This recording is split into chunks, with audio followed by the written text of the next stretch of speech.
All right, so we're going to do chapter 5, section 6, inequalities in two triangles. So one of the ways that we're going to compare two triangles is something called the hinge theorem. So this alligator hinge is something that visually helps me to think about it. So I want to identify these alligators whenever I'm kind of looking at these hinge problems. It's just a nice visual to think about. So again, we're going to be comparing two triangles, but they're going to have a lot in common. They're going to have some congruent sides. And what we're going to be comparing are the third sides and the angle, the third sides and the angles of these different alligator mouths, right? Because the basic idea being the wider that mouth opens, the bigger that third side that gets created. So between here and here, there's a very small side, but the wider angle, we keep getting a bigger side. So long as these sort of hinges are the same size. So these blue segments are the same and these red segments are the same. That's kind of the basic idea of the hinge theorem. We'll look at the more formal definition in a second. So here again, the more formal definition of the hinge theorem. If two sides of one triangle are congruent to the two sides of another triangle, that's those blue and red segments on our alligator. That's what we're talking about here. These two sides are congruent. These two sides are congruent.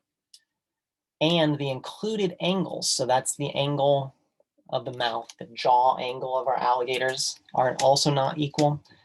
Then the longer third side, so the third side is the distance between those teeth essentially, is across from the bigger angle. And the smaller third side is across from the smaller angle. It's basic idea of, if an alligator opens its mouth, if it's at a narrow angle, it's going to create a small side. If it's at a much wider angle, it's going to create a bigger side. The bigger the angle, the bigger the side. The smaller the angle, the smaller the side. So we could look at an investigation here, and this is something that you can look at if you want to take a look at our notes, or you can even just search the hinge theorem GeoGebra investigation and find this. I'm not going to go through it right this second. All right, so here are some examples of the hinge theorem. So I want to draw my alligators on this. I think this is kind of fun. So this is the most important part when you're doing these hinge problems. Let's identify the hinge. Let's look and see where that alligator's mouth is. So here we have this side is congruent, this side is congruent. So these are our alligator mouths. We have the alligator, and then here's its eye, and then here's the lower part of its jaw, right? And it's got all these teeth. So this is the alligator. It's open very, very wide here. And then here's our other one, the same idea. Here's our head. Here's our other part of our jaw, and then the teeth. And so the basic idea, right, is the bigger that alligator opens its mouth, the bigger this side is that's across from it. So if we know that angle B, which is here in this angle, is bigger than angle E, then the angle that's across from the bigger angle, or sorry, the side that's across from the bigger angle is bigger. So this side is going to also be bigger. AC is going to be bigger than DF. So again, it's all about identifying that. Oops, gave away the next answer, but that's okay. It's all about identifying that hinge or identifying that alligator mouth and then comparing them. So is AC or DF longer? So again, same idea, a little more straightforward. We have our hinge. I'm going to draw it just using not an alligator this time, and in the future, kind of not an alligator. But the bigger angle, 82 compared to 63, is across from the bigger side. So DF is going to be the bigger side between DF and AC. AC is smaller because the angle is smaller.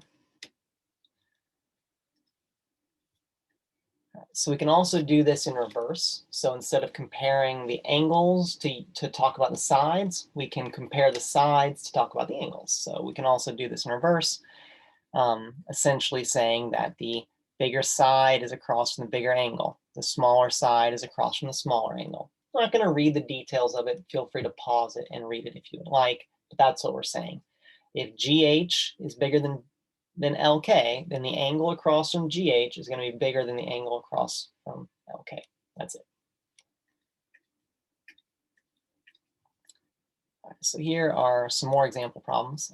The big thing with the hinge theorem, again, is identifying our hinge. So part of that may be like shared sides, things like that we need to look at. So here in this problem, we have a 7 and a 7, which are equal. And we have a, let me do another one, a shared side here in the middle. So here are our two hinges. We're going to be comparing this angle here and this angle here. And we want to know which one's bigger. Well, how are we going to do that? We're going to look at the sides, right? We're going to compare those two angles, which I just marked. So PQS and RQS. So I just marked those. And we're going to do that by looking at their sides that are across from them. The bigger angle is going to be across from the bigger side. So since 5.3 is bigger than 5.1, this is the bigger angle.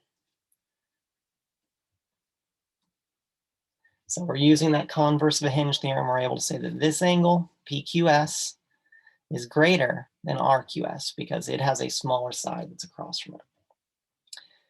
All right, here's another one where we need to identify our hinge. So we have some 6s here. These are 6s. And then we have a shared side right down the middle. So our hinges are actually kind of facing different directions here, but that's all right. We're going to be comparing two sides to one another. We're going to be comparing KL and MN. And so the bigger angle, so 57 is a bigger angle than 53, is going to be across from the bigger side. So MN is going to be the bigger side. So we're using the converse of that hinge theorem to say that MN is bigger than KL, or in this case, KL is less than MN. It means the same thing. It's eating the bigger side, which is MN. We could have written that the other way. Right? We could have also said that MN is greater than KL. That's the same thing as this. All right. So we're going to go ahead and do some algebra with this. So we're going to actually write some inequalities that we can talk about. But again, the process is really about identifying the hinge. So here we have some 8s. These sides are congruent because they are 8 and 8. And then we have that hinge right down the middle, which is a shared side. So we have a hinge created by this 95-degree angle over here, hinged, and this other one with this 135. Well, pretty easy. 135 is the bigger angle, so it's going to be across from the bigger side, right? So this side here is going to be greater than 10. That lets us actually set up an inequality, right? We can say that 3x minus 2 actually has to be greater than 10. We can solve that. We can say that, let's see, add 2 to both sides. 3x is greater than 12, and then we can divide by 3. And we can say that x has to be greater than 4. X has to be greater than 4. 4 would not work. Now, sometimes we can actually set two ranges for this. Sorry, two extremes for this. So in this case, this is the lower bound of our numbers. Sometimes we also might find an upper bound. But in this case, we don't really know enough. We don't know how big this side is here in the middle or enough about this triangle to actually set an upper bound in this.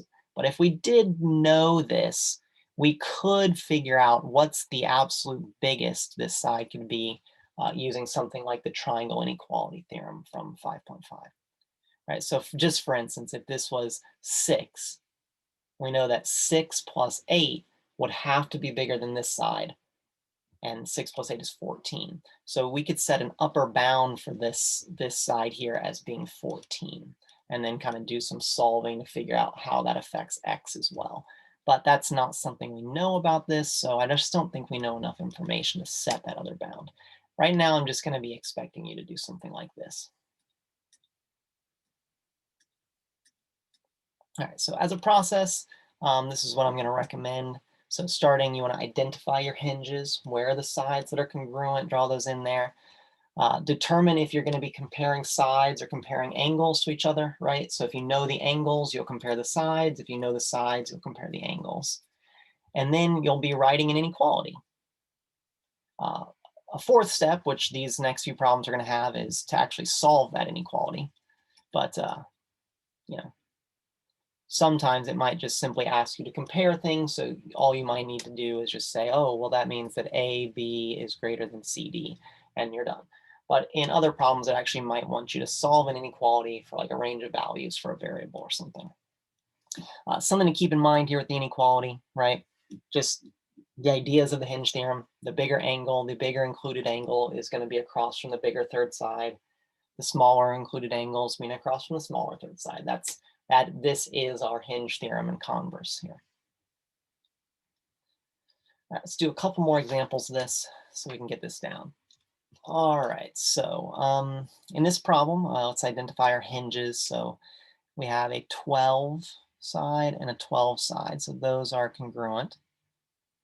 And down the middle, we have a shared side. So that creates our two hinges. We have the one up here with our third side, and we have the one here with our third side going down there. So in this case, we know the angles. We know the angles of our hinges. One hinge is at 30 degrees open, and the other one is at 38 degrees. So we can use that to compare the sides. So the bigger angle is across from the bigger side. So the bigger side is this one, is the 12x minus 7. So 12x minus 7 is greater than the other third side, 3x plus 2. So we can solve this just like a regular equation. I'm going to get all my x's on one side, so I'm going to subtract 3x. I get 9x minus 7 is greater than 2. I'm going to add 7. I get 9x is greater than 9. Divide both sides by 9. I get x is greater than 1. So again, this is setting me a lower bound for my solution. It has to be bigger than 1. 1 is well, up to 1 is the smallest it could be, or down to 1 rather. So it could be like 1.1 or 1.005. We could go really close to 1, but not including that. Again, this, just like the last one, I don't think there's enough information to use the triangle inequality theorem or something like that to set another bound for it. So we just have sort of an upper bound, although likely there is something that would be too big in this given situation, right? Maybe x being like 100 might not work. That might be too big. We might not actually be able to make a triangle if that was the case. But in this case, since we don't actually know this side here, then it's going to be difficult for us. If we knew this was like 15, we could start doing something, right? 12 plus 15 is 27. And so this side would have to be less than 27, and we could set another bound that way. But again, for us, all I'm looking for you to do is write and solve the singular inequality. All right. Find a range of values for z. Okay, so z is in our angle measurements here. So we're going to be comparing angles by using some sides. Let's identify our hinges. We have some congruent sides here and here. So those are two parts of our hinges. And then we have a shared side down the middle. Okay, so we have a hinge on top and a hinge on the bottom. The third sides we actually know. And the bigger third side, which is 25, remember that is going to be across from the bigger angle. So the bigger angle here is 45. 45 is going to be bigger than that. So we could set that up whichever way we want to do it, right? We could say 45 is greater than 6z minus 3, or we could flip that around and write it the other way, that 6z minus 3 is less than 45. These are equivalent to each other. I'm going to go ahead and use the second one because I just prefer it that way for some reason in my head. All right, so let's go ahead and solve this. So solving this, I need to add 3 on both sides. So we get 6z is less than 48. Divide both sides by 6. 48 divided by 6 is 8. So z is less than 8. So 8 is an upper bound for z. We would want to set a lower bound for that. This is a situation when we have an upper bound, there's always sort of a default lower bound. Obviously, an angle or a side has to be bigger than 0.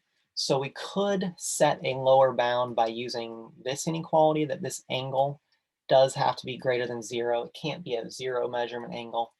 and that would let us solve for a lower bound, but there's not really enough information to do anything other than that. So solving this would give us that z has to be greater than 0.5. So that could actually give us a full range if we wanted to do it that way. That z is between 0.5 and 6. Oh, I'm sorry, 8. But I'm okay with just this part, just that first part that we solved right here. But we could have a more full range of values if we include this part that I talked about down there. Anyway, really though, guys, all I'm really looking for you to do is just a single inequality and solve that.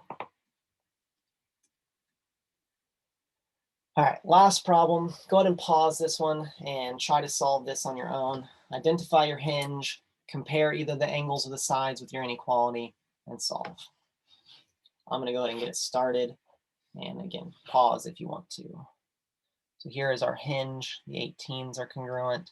And then in the middle, we have a shared side, which is obviously congruent to itself. So our two hinges. In this problem, we know the third sides, 12 and 9, so we can use those to compare the angles. So 12 is the bigger side, so it's across from the bigger angle. So 2x minus 3 is less than 31. 31 is bigger. And then we solve it. Add 3. 2x is less than 34. Divide both sides by 2. I get x is less than 17. So that is the inequality we want to solve. Again, this is an upper bound. It goes all the way up to 17. Could be a solution, not including 17. We could, again, set a lower bound just like we did on the last one. The angle would have to be greater than 0. And we could set a lower bound that way. Not going to do it this time, but that's what I'm looking for you to do. Okay. And there's the homework. Make sure to do that, and I'll see you guys in the next video.